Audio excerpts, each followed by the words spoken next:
তোমাকে না জানিয়ে তোমার এই কালো কুচকুচে চুল আমি সাদা করে দেব, রুখতে পারবে? তোমার এই চোখের লাল চাহনি আমি ঝাপসা করে দেব, ঠেকাতে পারবে?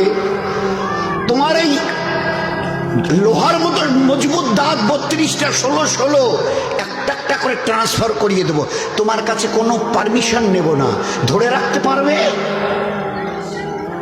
এইভাবে আস্তিন গোটানো, মাসেল ফোলানো, ধরে রাখতে পারবে তো? এরকম করবে না তো? এইভাবে এরকম হবে না তো? সামনে এসে একটা পান দিচ্ছে, এই হাত, চাচা এই হাতটা নিলেন, এই হাতটা কালেন, আরে বাবা দেখ না চিমটি কাটাতে কিচ্ছু নেই। আসমান থেকে আওয়াজ দিচ্ছে, ও হাত তোমার কথা শুনে আমার, এ হাত তোমার কথা শুনে আমার। আমি আর পাওয়াজকে শেষ করে নিয়েছি। এই দুটো পা যদি হনন হনন করে হেঁটে চলো, খালি একটা পায়ের যদি সামান্য একটু প্যারালাইসিস করে দিই না, তো জীবনভর করে হাঁটতে হবে।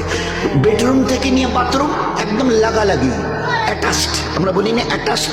তুই বেডরুম থেকে নেমে বাথরুম কত 4-5 হাত, বেডরুমের দেয়াল আর এই যেই হচ্ছে বাথরুমের দেয়াল, মাঝখানে একটা দরজা। তো এখান থেকে উঠে ওই ঘর রুমটা পারবে? আছে পাওয়ার? কিসের দেমাগ তোমার?